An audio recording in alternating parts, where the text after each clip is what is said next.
Kevin Bacon brings an extra degree of class to You Should Have Left.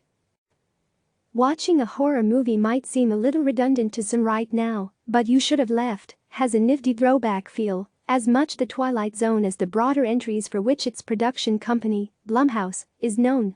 Kevin Bacon plays the guy seeking to unwind in a very creepy house, adding an extra degree of class to this bare and modest exercise.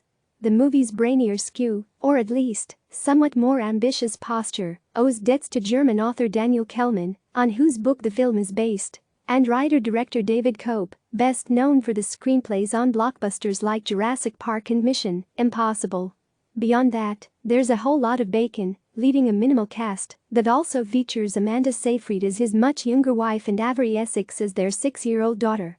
Bacon plays Theo, who is described as rich and retired, giving him time to indulge his jealousy regarding Susanna Seyfried, an actress who can't seem to put down her phone.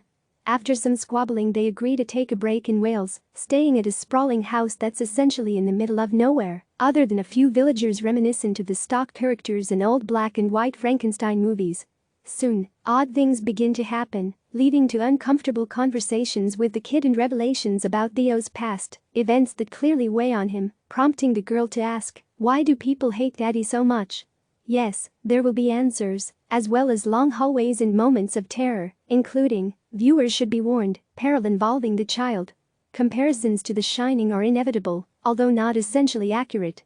For starters, it's a much smaller boned movie. Koepp also mostly emphasizes the psychological aspects, which start with vivid nightmares even before the trio reaches their 0 stars on TripAdvisor destination, and builds the tension gradually enough to avoid the irritation that stems from people in horror movies behaving stupidly. Blumhouse is frequently associated with such fare as The Purge and the recent Halloween sequel, and happily, You Should Have Left charts a somewhat different course. Universal Pictures has been aggressive about pushing out movies on demand, and compared to The King of Staten Island to Trolls World Tour, this particular genre perhaps loses something without an audience.